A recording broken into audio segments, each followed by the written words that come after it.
Olá, amigo do programa Brasil Consciência. Você que nos assiste em todo o país pelo sistema TVT e suas distribuidoras e também que nos acompanha aqui pelo canal Plural, o número 3 da NET em São José dos Campos. Estamos começando mais uma edição do nosso programa e nesta semana vamos falar de um dos departamentos mais antigos e mais importantes do INPE, o Instituto Nacional de Pesquisas Espaciais. Eu estou falando da OBT, Observação da Terra, que simplesmente processa todas as imagens, analisa e distribui as imagens de satélites. Satélites produzidos pelo próprio INPE e também dos satélites internacionais conveniados.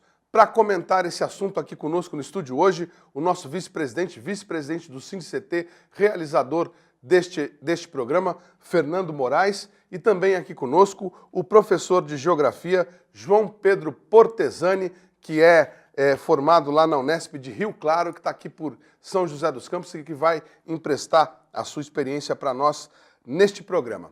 Muito bem, falando da OBT, como eu disse, um dos mais antigos setores do INPE, vamos agora a um VT de apresentação deste importante segmento da nossa pesquisa científica.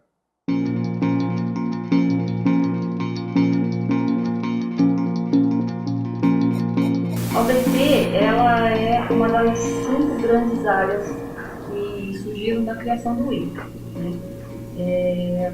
Ela representa a área que foi criada com o objetivo de trazer para o Brasil uma capacidade de transformar essa tecnologia, de fotografar a Terra por um satélite em produtos e serviços para a sociedade.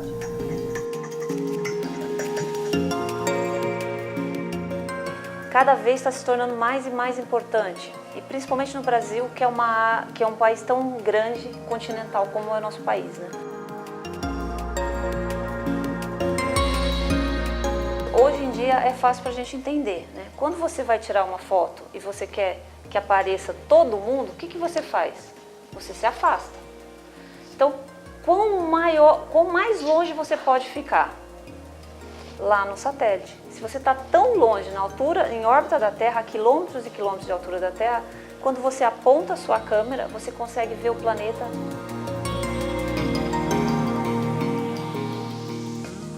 Quanto maior a extensão você vê, menos detalhe. Quanto mais detalhe você vê, menos a extensão, você está fazendo um zoom naquele pedacinho. Hoje em dia já está tão comum, né? Você vê uma imagem de satélite, a gente tem nos aplicativos, a gente vê na televisão, no jornal, parece que é simples. Mas há 30, 40 anos atrás, isso não era tão simples. E mesmo de você entender como que aquela medida que está do satélite vira a imagem e como que eu de fato posso afirmar que isso aqui é uma área agrícola que está em descanso ou isso aqui é uma área agrícola em pleno verdejar, né? Eu preciso estudar como que esses alvos no terreno se comportam quando vistos pelo satélite. Quando foi criada a área, ela foi criada ela foi dividida em 3 grupos, que formam as 3 divisões. A divisão de sensoriamento remoto, que se dedicava a isso, a estudar a física do sensoriamento remoto, como que os alvos se comportam, como que essa medida chega no sensor, como transformar essa medida de novo em algo parecido com uma imagem. E naquela época também, a gente não dominava, né? A gente precisava criar a capacidade de desenvolver as ferramentas de software para trabalhar com esse tipo de imagem. Então, a segunda divisão que faz parte da OBT é a divisão de processamento de imagens. Ela foi criada com essa vocação de tecnologia, a vocação de desenvolver as ferramentas de software mais apropriadas, treinar pessoas, criar e dominar as ferramentas para tratar as imagens. A DGI, ela se dedica a quê? Ela se dedica ao recebimento, ao armazenamento e à disseminação das imagens. Então, ela é responsável pelo parque de antenas de recepção que o INPE tem, né? A gente tem algumas antenas em Cuiabá, em algumas em Cachoeira Paulista. Com essas duas localizações a gente consegue cobrir desde aqui o norte do país até a região costeira. A principal uso desse tipo de imagem são aplicações ambientais. É para você acompanhar agricultura, desmatamento, as formas das massas de água. E tem uma outra característica também que você só consegue fazer com observação da Terra, que a gente chama de taxa de revisita. Porque você poderia ir na Amazônia, percorrer ela a pé todinha para ver onde desmatou, onde não desmatou. Mas numa extensão da Amazônia, como que você consegue fazer isso? Ainda que você faça essa campanha, você vai levar 1 ano para percorrer uma fração da Amazônia. Com a imagem de satélite, você consegue ter essa revisita a cada 20 dias, 10 dias, cada vez menos. Então, além de você poder observar, tirar uma fotografia de uma extensão muito grande, você consegue fazer isso sistematicamente. A cada mês, ou a cada ano, a cada semana, você tem aquela mesma fotografia. Aí você consegue observar os processos. Muito bem, Departamento de OBT, devidamente apresentado por sua coordenadora, a doutora Lúbia, que gentilmente nos atendeu nesta última semana. Muito obrigado aí por toda a gentileza. E agora você que está em casa começa a conhecer um pouco mais dos produtos, os serviços prestados pelo departamento para todo o país. Foi lá na OBT em que saiu um dos estudos mais importantes, o conjunto de estudos brasileiros que contribui para o IPCC, um painel mundial que estuda as mudanças climáticas. A ex-coordenadora do Instituto hoje é vice-presidente do IPCC e nós vamos conversar com ela agora. Acompanhe. A pesquisadora brasileira Thelma Krug, ex-coordenadora do setor de observação da Terra do INPE, é uma das maiores autoridades do mundo na área de mudanças climáticas e florestas. Cientista do Instituto Nacional de Pesquisas Espaciais desde 1982, a pesquisadora também trabalhou para o governo brasileiro em 4 diferentes mandatos, entre eles como diretora do Departamento de Florestas e de Combate ao Desmatamento do Ministério do Meio Ambiente, sendo uma das responsáveis pela implementação do Sistema de Monitoramento via Satélite do Desmatamento da Amazônia, o PRODES, e pelo primeiro Inventário Nacional de Emissões de Gases Estufa. Em 2015, foi indicada pelo Ministério das Relações Exteriores como candidata ao cargo de vice-presidente do IPCC, painel intergovernamental sobre mudanças climáticas. É um processo eletivo, ou seja, os 195 países elegem por voto secreto, né, as pessoas que vão estar à frente de um conselho do IPCC, que tem duração de mais ou menos 6 a 7 anos. Então, em 2002, o Brasil sugeriu meu nome para ser co-presidente da Força Tarefa para Inventários Nacionais de Gases de Efeito Estufa. Fiquei lá até 2015, quando o Brasil sugeriu minha nomeação para vice-presidência. E aí, novamente, por eleição, fui eleita uma das 3 vice-presidentes do IPCC. Foi um fato inovador, nós já tínhamos tido um brasileiro, Dr. Luiz Gilvan Meira Filho, que tinha sido vice-presidente do IPCC há algum tempo atrás, mas não tinha havido nenhuma mulher.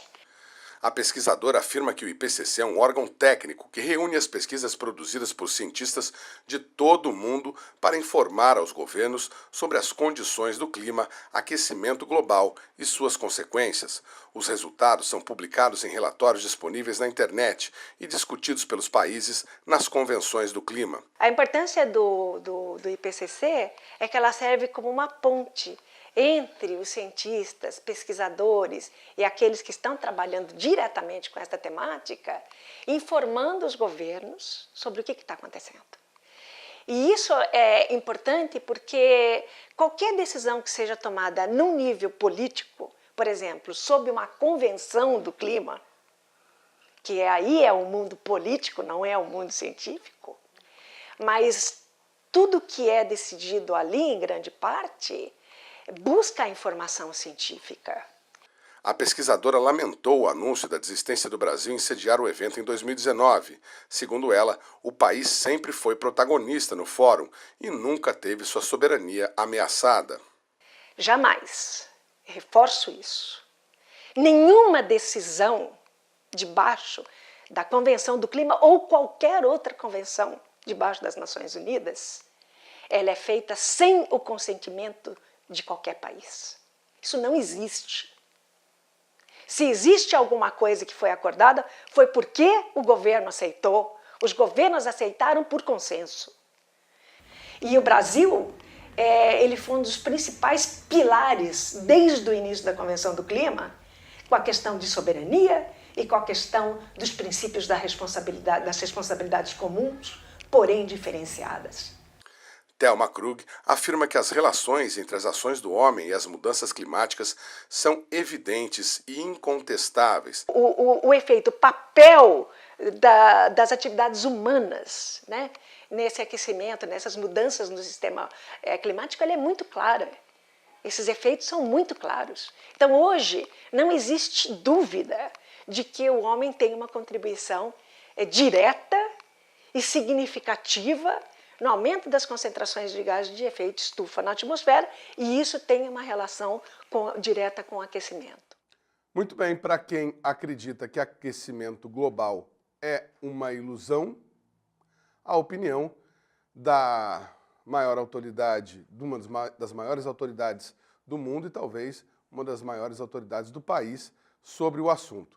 Bom, vamos complementar o que foi dito aqui agora com o nosso vice-presidente Fernando Moraes. Fernando, OBT, um setor, um dos mais antigos, né, uma coordenadoria das mais antigas lá no INPE, que você deve conhecer bem, seus companheiros de trabalho ali, apresentando um pouco do que é feito lá e que é, na verdade, uma grande vitrine do Instituto por conta de todas essas imagens que são disponibilizadas gratuitamente. Daqui a pouquinho a gente vai falar mais sobre isso também.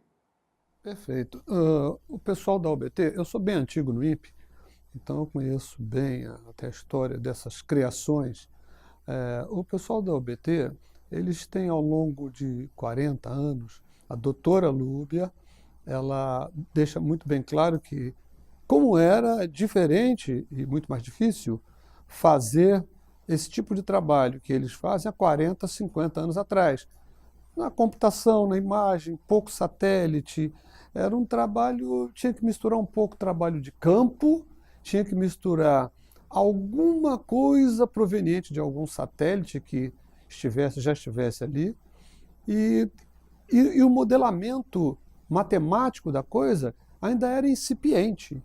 Tanto é que depois ela fala da criação do núcleo lá dentro da OBT, que é o pessoal lá criado justamente para desenvolver os softwares, as ferramentas, e que foram colocadas mais tarde à disposição de todos os países, principalmente países pobres. Ou seja, o trabalho foi e é um trabalho pesado, o trabalho executado pelo pessoal da OBT, do sensoriamento remoto, de todos os engenheiros e técnicos e doutores que trabalham nisso. É interessante, né, porque ela explica de forma bastante didática que não é só colocar o satélite no espaço, que, obviamente, colocar o satélite no espaço já é uma dificuldade muito grande, construir, projetar, colocar no espaço e depois que ele estiver lá no espaço, conseguir operá-lo, fazer com que ele enxergue a Terra da maneira como nós queremos, aquilo ali é água, aquilo ali é terra, aquilo ali é plantação e tudo mais. Bom, conversar agora com o nosso professor de Geografia presente. O que você pensa, João, a respeito disso? O que você passaria para os seus alunos? Que momento é esse em que nós estamos, em que o mundo convergia para uma concordância em relação a essas questões climáticas e agora a gente tem discordâncias com relação a isso, ceticismo com relação ao aquecimento global por alguns países, como, por exemplo, Estados Unidos e agora aqui no Brasil, com o governo eleito. Bom, a primeira coisa que eu penso que a gente tem que fazer uma análise é trazer a fala do Fernando para a gente entender que, de fato, o papel principal do nosso sistema, né, de geoprocessamento é analisar o espaço geográfico no qual estamos inseridos, ou seja, de que forma que o ser humano atua dentro do nosso planeta e como que as nossas interferências vão, de fato, né, causar algum subproduto no qual estamos vivendo agora. Ou seja, quando a gente faz esse tipo de análise, eu até penso assim, pô, a gente tem que começar a pensar não só na parte climática, mas talvez nós nunca tivemos uma concordância política entre outros. E a análise climática, na verdade, é política. Afinal, como a gente pensa que o ser humano, né, ele vai modificar o espaço geográfico e a nossa tecnologia, como o Fernando falou, só vai melhorando conforme o tempo vai passando, quer dizer que a gente só vai utilizando cada vez mais do planeta, e essa forma de utilizar do planeta, ela também vai causar esses problemas, né? E aí o que eu penso é o seguinte, a partir da década de 70, que a gente de fato começou a falar sobre mudanças climáticas, e o homem de fato causando mais pontos negativos do que positivos no Brasil, isso começou de fato com a ONU, na Conferência de 1972 de Estocolmo, né, em que nós tivemos uma grande briga política entre os países desenvolvidos e subdesenvolvidos, em que os países desenvolvidos estavam defendendo um lado político chamado desenvolvimento zero dos países subdesenvolvidos, porque eles simplesmente falaram assim, se existe um problema que é a superprodução de gases ou de qualquer outra coisa que vai causar um problema no mundo, essa culpa, na verdade, é da transformação que o homem está tendo. Então a gente sempre teve um embate político envolvendo desenvolvimento e tecnologia que vai ser tratado dentro dessas análises climáticas. É com essa tecnologia que a gente analisa, vê o impacto e também vai discutir como é que vai funcionar isso, né? Muito interessante, até porque a própria doutora Thelma Krug coloca que é possível e absolutamente viável aos países em desenvolvimento, ainda dá tempo para eles, de investir em novas tecnologias para conseguir produzir de forma competitiva e, ao mesmo tempo, sustentável. A gente vai falar mais sobre esse assunto depois do intervalo. É rapidinho, não saia daí.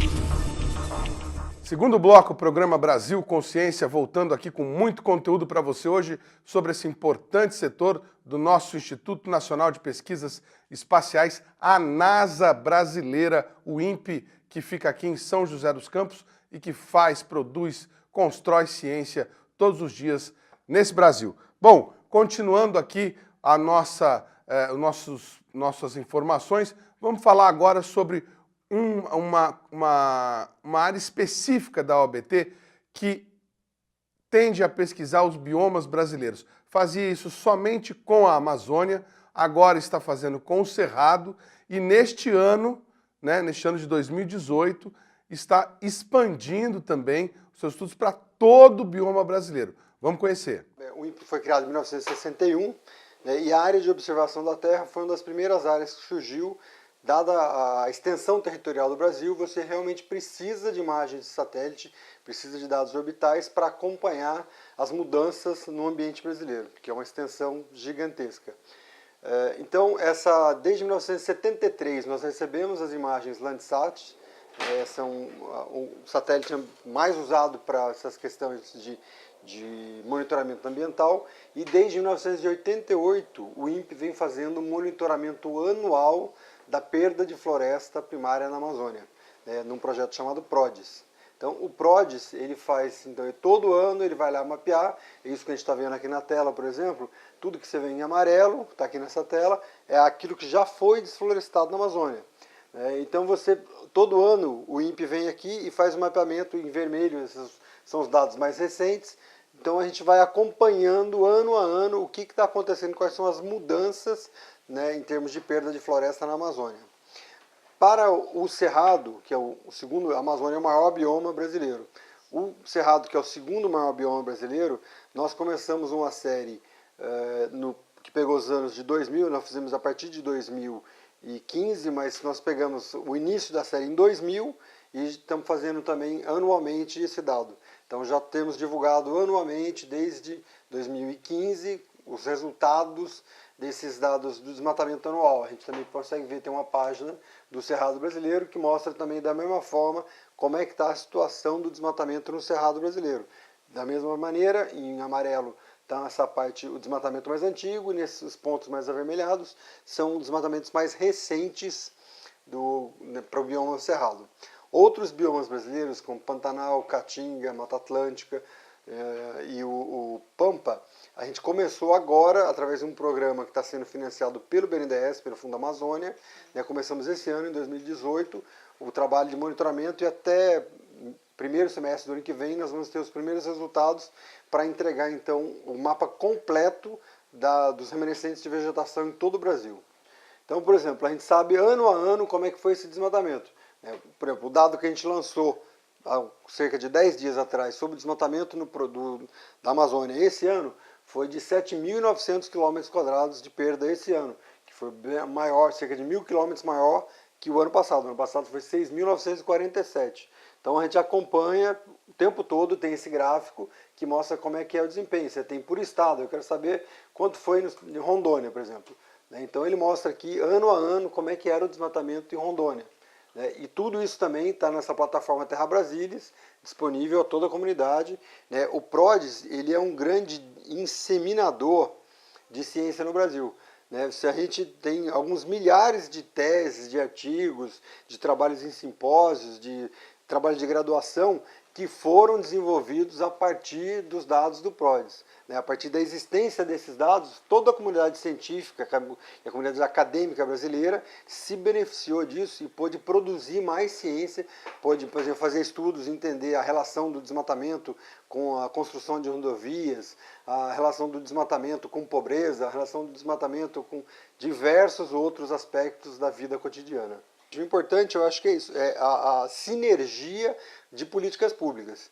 Ao mesmo tempo que o Estado investe em ciência e tecnologia para desenvolver satélite, para desenvolver uma plataforma, como é, por exemplo, essa plataforma Terra Brasilis, ela é toda um código aberto, é um software livre desenvolvido pela equipe do INPE, todo o código que funciona aqui dentro foi desenvolvido aqui dentro do INPE, e a gente então integra esse dado da questão da produção do satélite, o uso das imagens de satélite com essa plataforma tecnológica e transfere isso para a sociedade. A sociedade se beneficia disso ao ter acesso às informações do desmatamento. Então hoje qualquer cidadão, se ele quiser saber se é um município dele, vamos imaginar, por exemplo, o município de João Pinheiro, que é um município que fica lá em Minas, tá?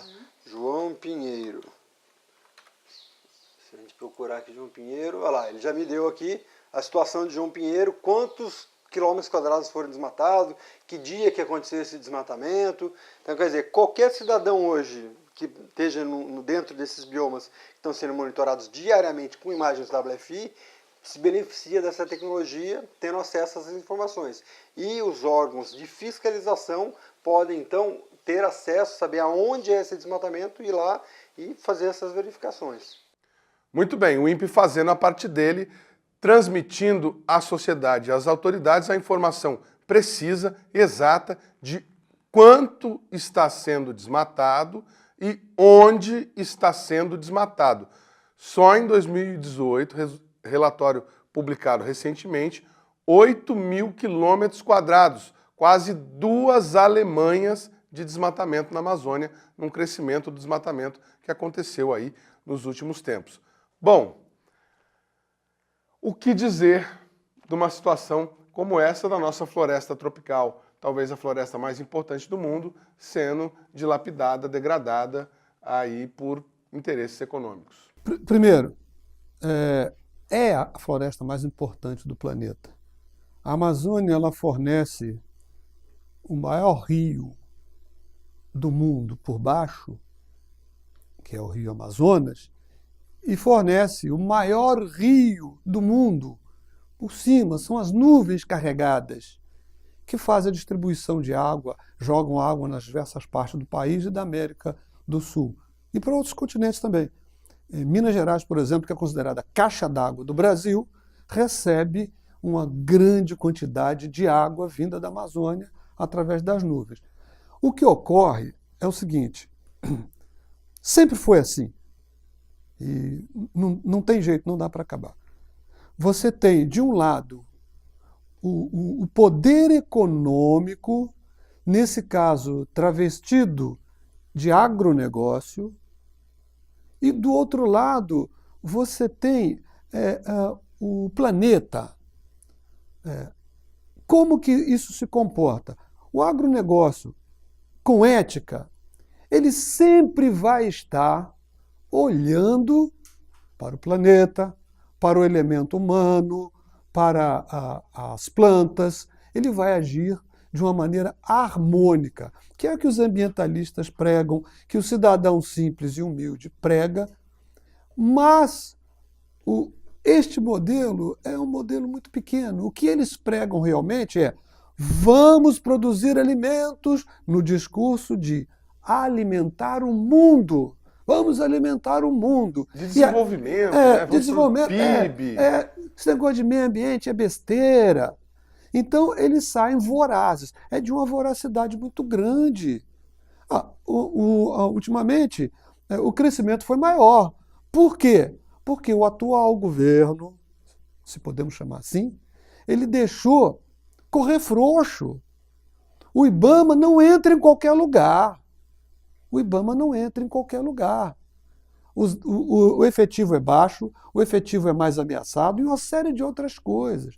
Então, ficou mais frouxo, aumenta-se o desmatamento. E aí, agora, nos últimos dias, nós vemos um show, um verdadeiro show de alegoria quadrúpede. Eu falo quadrúpede porque o pato Donald Trump, ele se negou, não reconhece, diz que não tem, isso é besteira, que meio ambiente, isso é bobagem. Por quê? Porque quem toca as coisas para ele é o pessoal detentor de grandes capitais. E eles estão muito ligados em agronegócio e desenvolvimento industrial. Eles não vão parar as fábricas que eles têm na China, porque a poluição fica na China, não fica nos Estados Unidos. Mas as fábricas são dos Estados Unidos, Inglaterra, França. Pois bem, eles não vão parar. E nesta carona, o futuro presidente brasileiro, ele também está falando, dizendo que não vai participar disso. Até o Moisés deixou muito bem claro. Não vai participar disso, que não acredita nisso. Teve um ministro dele que vai para Relações Exteriores e o vice disse que essa questão de mudança climática é coisa de marxista. Uma tese de esquerda. É uma tese de esquerda. Gente, eu conheço os caras que têm essa tese, muitos deles aqui, eles são mais de direita que você pode imaginar. Então não é uma tese de esquerda, é uma constatação científica. E aí o que se faz? Um discurso para descaracterizar uma situação, criar um clima que torne as ideias de mudanças climáticas coisas ridículas, para poder o agronegócio entrar com o trator nas florestas. Isso é muito simples. Até porque o capital não se preocupa com o dia seguinte, né? Se vai Não, ele se preocupa sim. Novas gerações não, novas gerações das famílias deles. Porque eu vou dar um exemplo. O João é novo. Vamos supor, eu estou velho. Se acabar daqui a 2 anos, para mim, pega quase nada, que eu não sei se eu chego até lá. Pois bem, imaginemos que venha um meteoro muito grande que vai bater na Terra. E os cientistas, que eles descaracterizam, falam o seguinte, ó, vai bater na Terra, vai criar uma nuvem, como foi com os dinossauros, vai criar uma nuvem que não vai ter vida. Ter esse meteoro batendo na Terra, ele vai cobrir a Terra, bichos vão morrer, plantas vão morrer, o calor vai ter um efeito estufa, vai matar muita gente. E aí o que esses grandes detentores de capital fazem? Eles criam bunkers.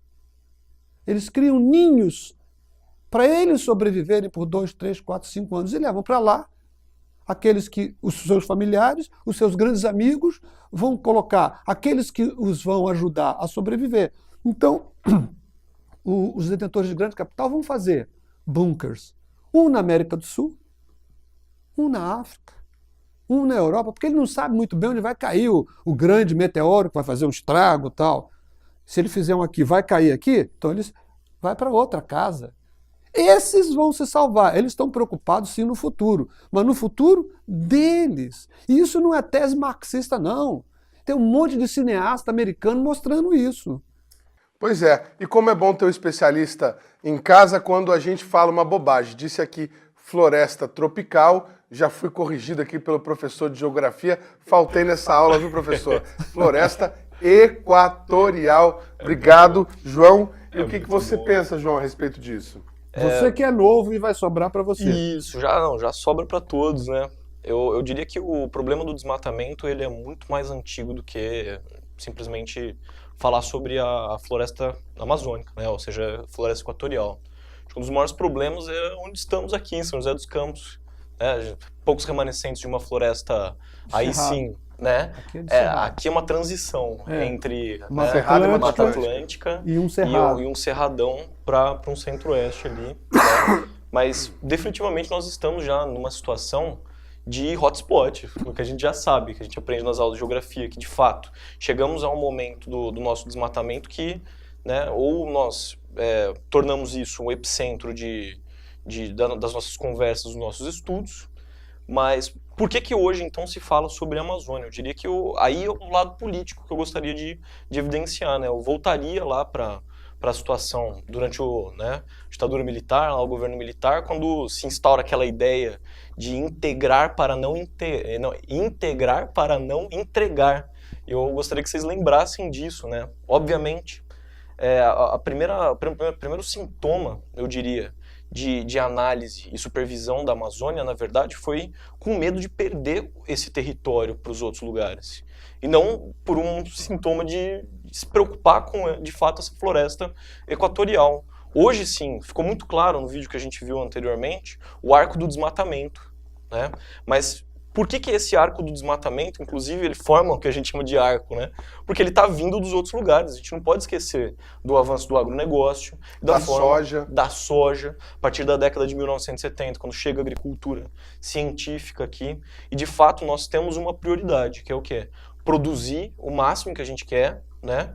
E o que o mundo demanda, de fato, do Brasil, e a gente entra nisso. E aí, é até legal a gente falar do Trump, por exemplo, porque hoje ele vai contra tudo e contra todos, quando a gente fala sobre acordos políticos globais. Ano passado, né, na verdade, quando de fato ele sai de COP21 da vida e etc., você tem uma população americana, eu diria, que culpa, de fato, quem acredita em mudança climática, quem acredita que desmatar é uma coisa ruim, porque, de fato, ele não consegue extrapolar a visão econômica de pegar a natureza e transformar e ver a natureza como economia apenas. Ou seja, hoje você tem uma diretriz, né, política, industrial norte-americana que pretende quebrar qualquer tipo de avanço que a gente já teve um dia sobre discussões climáticas para conseguir, né, reativar antigas carvoarias, que é igual ele fez no Nordeste dos Estados Unidos. Quase isso mesmo. Né, e voltar, inclusive, para antigas fontes de energia que já foram amplamente discutidas e condenadas. Não que a gente precisa extingui-las, mas, né, nós temos alternativas hoje em dia. Detalhe interessante também no depoimento da pesquisadora especialista Thelma Krug para a gente sobre... nós estamos em 2018, né, chegando quase em 2019, mas o Brasil ainda enfrentando um gravíssimo problema de grilagem de terras federais na região da Amazônia toda. Essas pessoas, sem nenhum tipo de peso na consciência, vão lá, tomam a terra, conseguem, por meios espúrios, documentações e acabam se tornando donos dessa terra. Há em andamento um cadastro regulatório, mas ele foi autodeclaratório, quer dizer, a pessoa chegou lá e disse que era dono da terra. Então, diante disso, vocês podem imaginar as incongruências que isso ainda vai gerar lá na frente, né? Mas é um primeiro passo para que a gente comece a controlar tudo isso, porque, como vocês viram, o INPE consegue identificar automaticamente onde está o desmatamento, né? Falta a autoridade ir lá. E quando a autoridade vai, ela não consegue multar ninguém, não consegue punir ninguém, porque não se sabe quem é o dono daquela terra, quem é que está desmatando. É isso. Bom, seguindo em frente, então, vamos falar mais um pouco de OBT, mais um pouco do controle das nossas áreas, num programa importantíssimo, né? A primeira parceria entre dois países em desenvolvimento, Brasil e China, para construir um satélite, o satélite Cibers. Estamos para lançar o 6º satélite, se eu estou enganado, 6º satélite já, teve um apenas que falhou nessa trajetória. E, né, se não cuidarmos, no próximo governo essa parceria pode acabar, porque a China não é ali, não reza da mesma cartilha ideológica que alguns dos nossos governantes. Vamos acompanhar então esse trabalho de disponibilização, de utilização das imagens do satélite Cibers, o nosso satélite brasileiro. Além de construir satélites capazes de fazer imagens de alta qualidade da Terra e de realizar diversas pesquisas com o uso dessas imagens, o INPE também tem o setor que tem, entre outras atribuições, a missão de disponibilizar esse material de pesquisa ao maior número possível de usuários, e tudo gratuitamente. Este é o segmento de aplicações do programa Cibers, que funciona dentro da UBT. O Cibers é a família de satélites construída em parceria entre o Brasil e a China, que já foi tema do nosso programa na edição de número 2 e que é capaz de fazer imagens de altíssima qualidade do Brasil e de diversos outros países. Quando você compara imagens, por exemplo, da câmera MUX, que é uma câmera nacional, de datas diferentes, elas caem exatamente uma em cima da outra, existe uma acurácia geométrica muito grande. E também, radiometricamente, nós verificamos que ela é comparável ao Landsat, as mesmas bandas, porque o Landsat tem mais bandas, né? Mas as bandas comuns do Cibers 4, da MUX, tanto da MUX como da WFI, elas têm uma qualidade radiométrica que é compatível com o Landsat, ou seja, é um satélite de classe mundial nesse aspecto. A WFI ela é muito interessante porque ela é uma câmara de campo muito largo de visada, quase 900 km. Então isso permite uma revisita a cada 5 dias. Para um sistema de monitoramento como o DT, isso é fundamental, porque você é capaz de, com muita frequência, verificar se existe mudança na cobertura da Terra e com uma resolução muito melhor que a resolução do satélite MODES, porque o DT inicial era o satélite MODES, 250 metros de resolução. Isso permite ver um desmatamento de 6 hectares, com área mínima de 6 hectares. Já uma câmera como a WFI, com resolução de cerca de 70 metros, média de 70 metros, permite ver um desmatamento de menos do que meio hectare. Então isso é uma vantagem muito grande, né? Então esse é o nosso principal instrumento hoje de uso no DT. O INPE foi pioneiro na disponibilização das imagens de satélite de forma gratuita pela internet e acabou influenciando todos os outros países geradores de imagens. Bom, antes do Cibers 2, né, nós tínhamos um contrato de distribuição de imagens Landsat, né? Então nós pagávamos e ainda pagamos até hoje uma taxa anual de acesso ao satélite, mas esse contrato não nos permitia distribuir gratuitamente as imagens. As imagens eram propriedade do dono do satélite. Então nós vendíamos as imagens, mas a venda de imagens, isso era um mercado muito pequeno, 1000 imagens por ano, né? E quando nós decidimos abrir os dados do Cibers 2, em 2004, colocando os dados disponíveis gratuitamente na internet, o resultado foi excelente, e o Brasil foi pioneiro nisso. O INPE foi pioneiro na distribuição de dados pela internet, e depois a gente foi seguido praticamente pelo mundo todo, né? Pela NASA, depois pela Agência Espacial Europeia.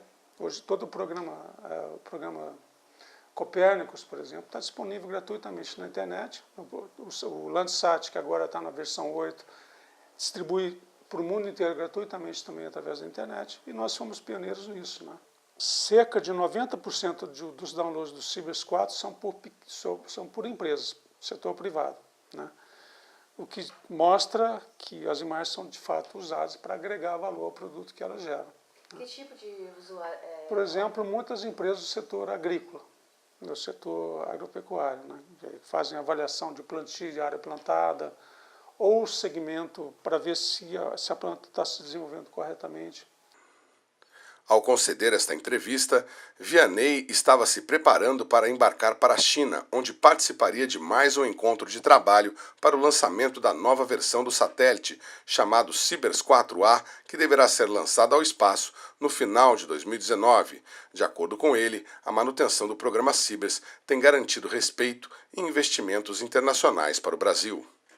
Já são mais de 30 anos, né, de monitoramento da Amazônia, monitoramento de mudança de cobertura.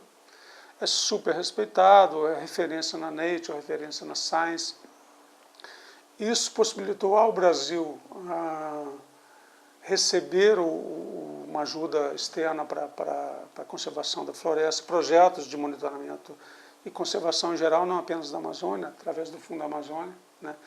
Esse $1 bilhão que a Noruega, por exemplo, colocou no fundo, a condição e a motivação da Noruega é que o Brasil era um país que investe, né, de forma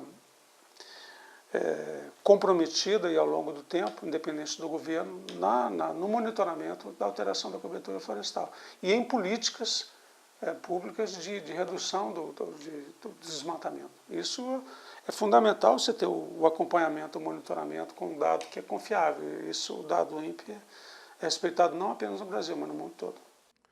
Obrigado ao Vianney por nos atender, estava ali se arrumando para ir para a China. Satélite Cibers em fase final de integração no LIT, o Laboratório de Integrações e Testes aqui do INPE, pronto para ser despachado lá para a China em março do ano que vem, para ser lançado, se tudo der certo, aí no final do ano teremos mais um satélite dessa família de sucesso do Brasil com a China no espaço e vamos torcer todos nós que torcemos pelo Brasil e pelo avanço da nossa tecnologia, que essa parceria não acabe não. Nós vamos para um rápido intervalo, continuando a falar disso para vocês e voltamos num instante só, não saia daí.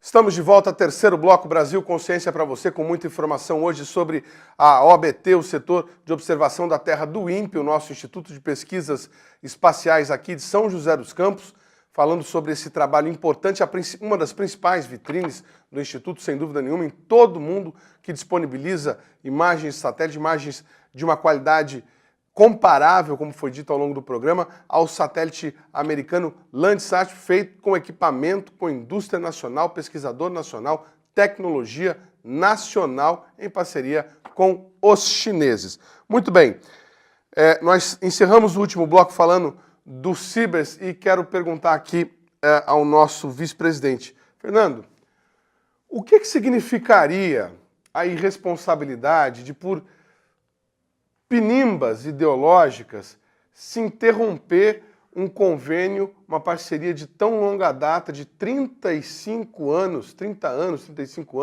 do Cibers? O que ocorre é o seguinte, o Programa Espacial Brasileiro, ele foi criado pelos militares.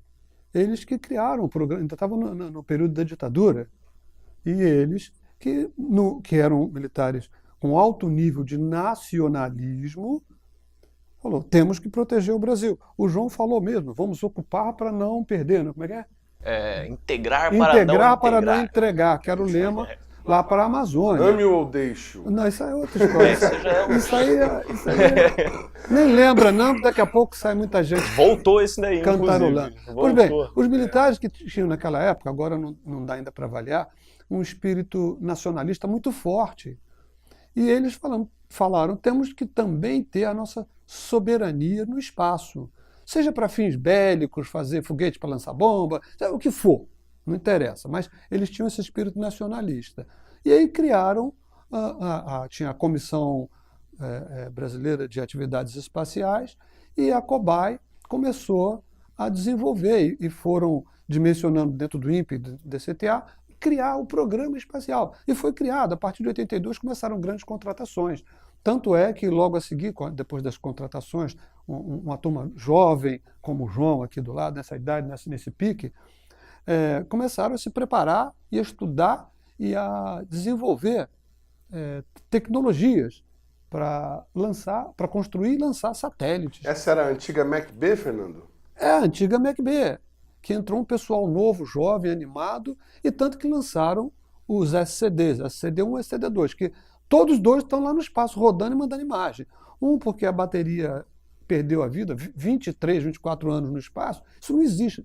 Nenhum país do mundo tem um satélite com tanto tempo. Nós batemos o recorde do recorde do recorde. O primeiro que a gente fez. É o primeiro. O primeiro satélite que a gente pegou para fazer, lançamos ao espaço e ele funcionou há quanto tempo? Funciona. Funciona até hoje. Há 24, 25 anos. Está lá. E aí veio o CIBERS, que foi um esforço maior ainda, tanto da diplomacia brasileira, que o Brasil sempre primou, até o dia de hoje, em que até um ano, 2 atrás, que a diplomacia brasileira era uma referência mundial. Os nossos diplomatas, desde a época do Rio Branco, a nossa diplomacia era eficiente, era harmônica.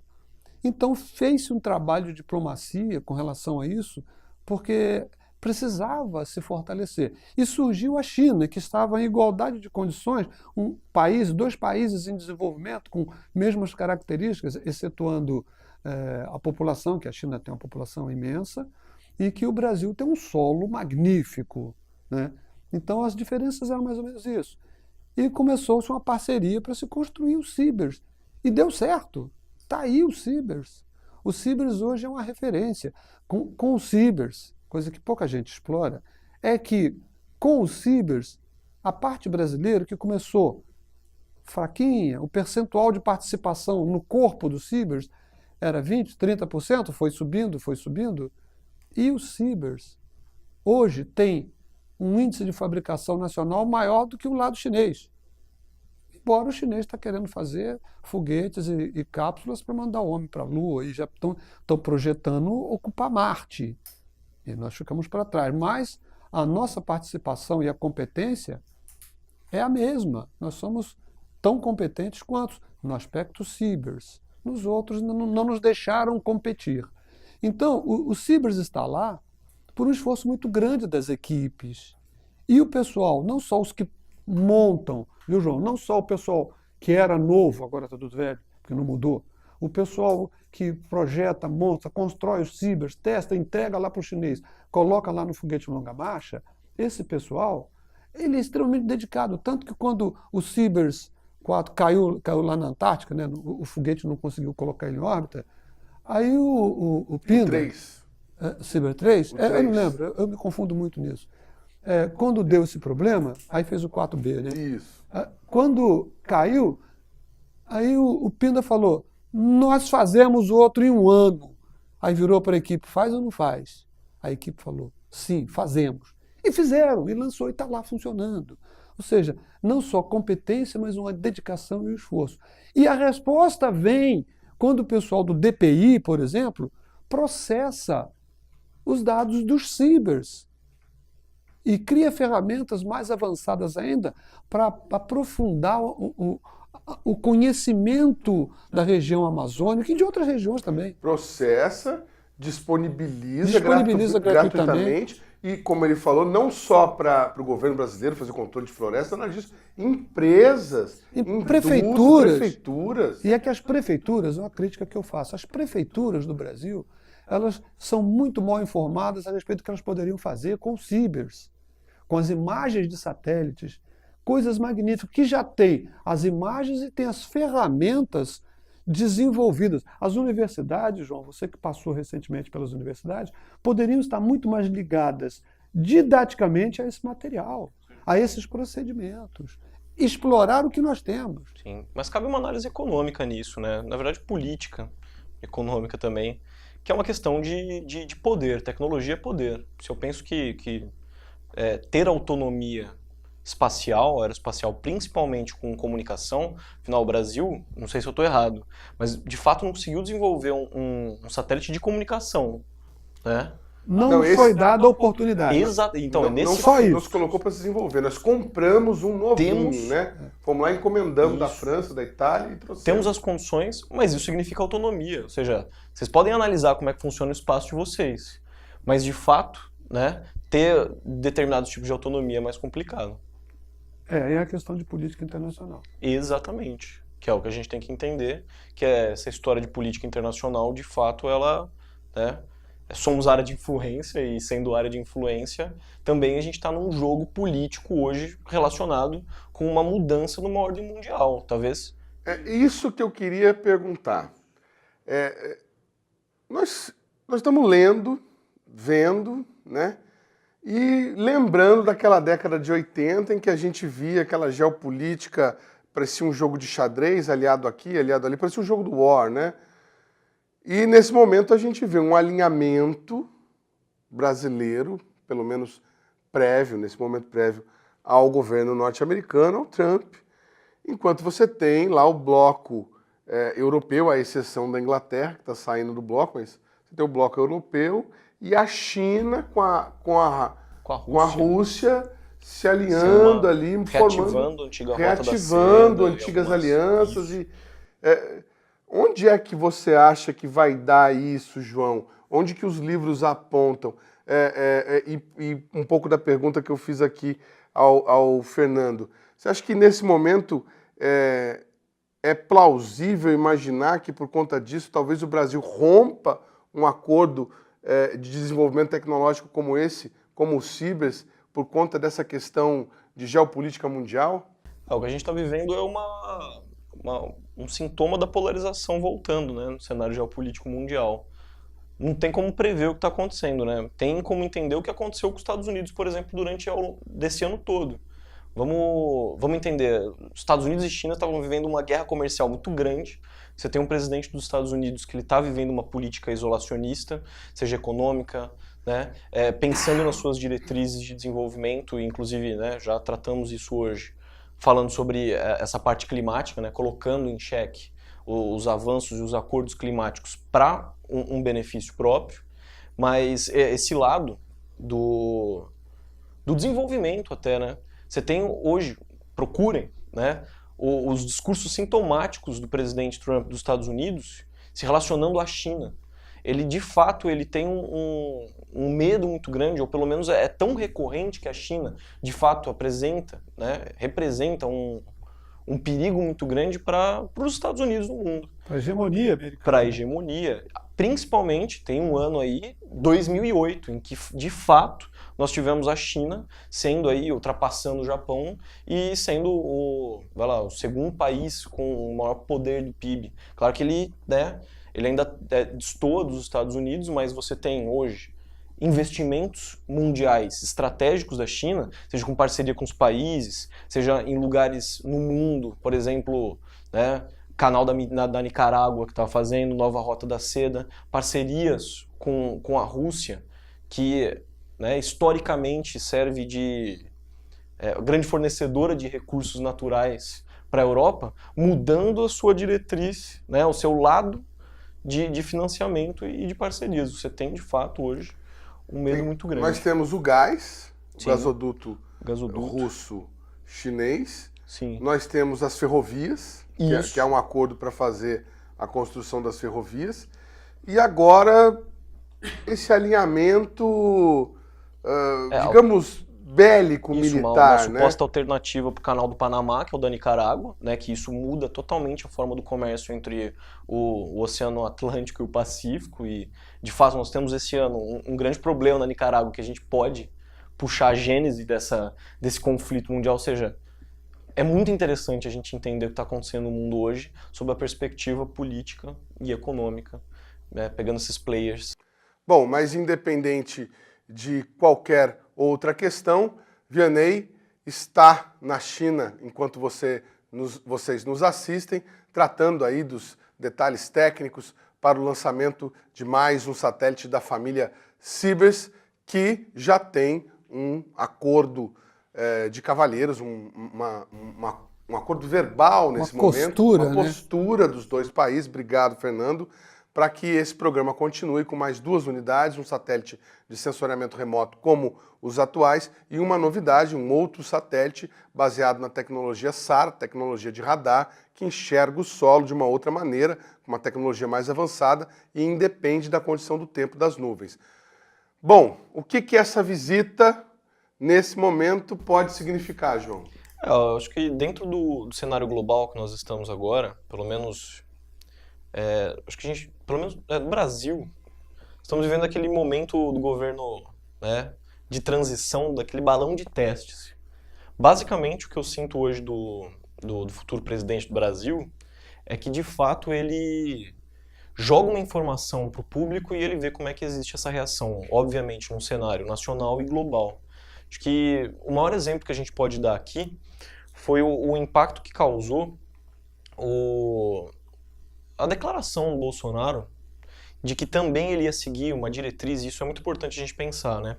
Que durante o ano de 2017, o Trump, ele de fato fez uma coisa que o governo norte-americano estava postergando há muitos anos, que era mudar a embaixada norte-americana de Tel Aviv para Jerusalém, que ocasionou muitos conflitos entre, né, os israelenses e a Palestina. Então você já tem um governo Bolsonaro que tende a seguir as diretrizes, pelo menos, do governo Trump. Ou seja, se a gente está vivendo de fato uma guerra comercial entre Estados Unidos e China, e o Brasil ele tende a ficar mais ao lado dos Estados Unidos, é muito provável que o Brasil ele não tenha um poder econômico para conseguir blefar do jeito que o Bolsonaro está achando que ele pode fazer. O que você acha, Fernando? Olha, eu penso o seguinte, o momento político é sensível, é um governo declaradamente de direita, com seus ministros e representantes de direita, e que ele escolheu o guarda-chuva dos Estados Unidos. É uma opção de governo. E esta opção, tanto é que ele deu essa declaração que o João acabou de citar, de mudar a embaixada para Israel. Isso aí é um jogo político. Ele faz um balão de ensaio, vê o que dá, opinião pública interna, externa. Ele faz esse jogo. É um jeito de governar. Bom, mal, não posso avaliar. Mas ele está fazendo esse jogo. O problema é comprometer, é que isso possa gerar comprometimento das relações científicas, tecnológicas e comerciais para o Brasil. Porque quando toma essa posição, alguns países ficam contra. Podemos achar que os Estados Unidos vão suprir todas as necessidades que o mundo árabe cortar, que Israel vai suprir as necessidades de relação comercial com o Brasil, se houver esse corte por causa do mundo árabe, porque mudou a embaixada, esse jogo político, né? Mas o principal, no nosso caso, dentro do nosso universo de discussão, é em que isso afeta realmente a ciência e tecnologia. Como é que a China vai se comportar com o Cyber 5, 6, com o SARS, essas coisas todas? Como é que vai se comportar? Porque nós temos, até então, nós temos um relacionamento muito bom com todos os países. Como eu falei no bloco anterior, a diplomacia brasileira sempre foi magnífica, sempre foi muito bem respeitada. Desde Rio Branco, Oswaldo Aranha e outros mais,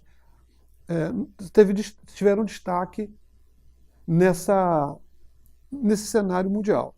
Então, vamos trazer isso para a ciência e tecnologia. Como é que vai ser o nosso marketing lá fora de ciência e tecnologia? Porque, por exemplo, eu trabalho num grupo que hoje nós temos os chineses fundidos com a ciência espacial. Como é que fica a aeronáutica com o VLM e no convênio com a Alemanha? A Alemanha é um país alinhado com os Estados Unidos, né? Mas ela tem aquele vetor que ela não pode desenvolver nada. Então ela está jogando fichas no Brasil.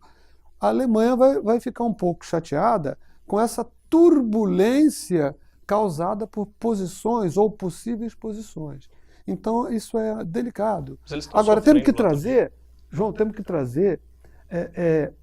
uma análise, não seria nesse momento uma análise profunda, para o que vai acontecer na ciência e tecnologia, inclusive com o nosso ministro ex-astronauta. Ele não é astronauta, ele é cosmonauta. Ele voou numa cápsula russa. Mas eu diria que a análise ela é muito mais, né, tem que puxar de um recorte muito anterior. A gente teria que fazer uma análise dos investimentos das nossas ciências e tecnologia na formação das pessoas que vão trabalhar nisso também. Ou seja, entender que tipo de investimento está tendo nas universidades.